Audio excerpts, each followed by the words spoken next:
இரண்டாம் வாசகம். மனித இயல்போடிருந்த கிறிஸ்து இறந்தார், எனினும் ஆவிக்குரிய இயல்புடையவராய் உயிர் பெற்றெழுந்தார். திருத்தூதர் பேதுரு எழுதிய முதல் திருமுகத்திலிருந்து வாசகம். அன்பிற்குரியவர்களே, உங்கள் உள்ளத்தில் கிறிஸ்துவை ஆண்டவராக கொண்டு அவரை தூயவர் என போற்றுங்கள்.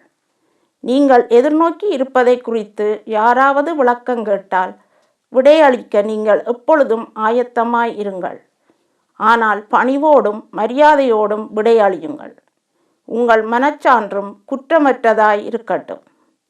அப்பொழுது உங்கள் கிறிஸ்தவ நன்னடத்தையை பழிக்கிறவர்கள் உங்களை இழிவாக பேசியதை குறித்து வெட்கப்படுவார்கள். ஏனெனில் தீமை செய்து துன்புறுவதை விட கடவுளுக்கு திருவுளமானால் நன்மை செய்து துன்புறுவதே மேல். கிறிஸ்துவும் உங்கள் பாவங்களின் பொருட்டு ஒரே முறையாய் இறந்தார். அவர் உங்களை கடவுளிடம் கொண்டு சேர்க்கவே இறந்தார்.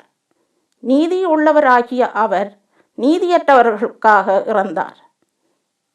மனித இயல்போடு இருந்த அவர் இறந்தார், எனினும் ஆவிக்குரிய இயல்பு உடையவராய் உயிர் பெற்றெழுந்தார்.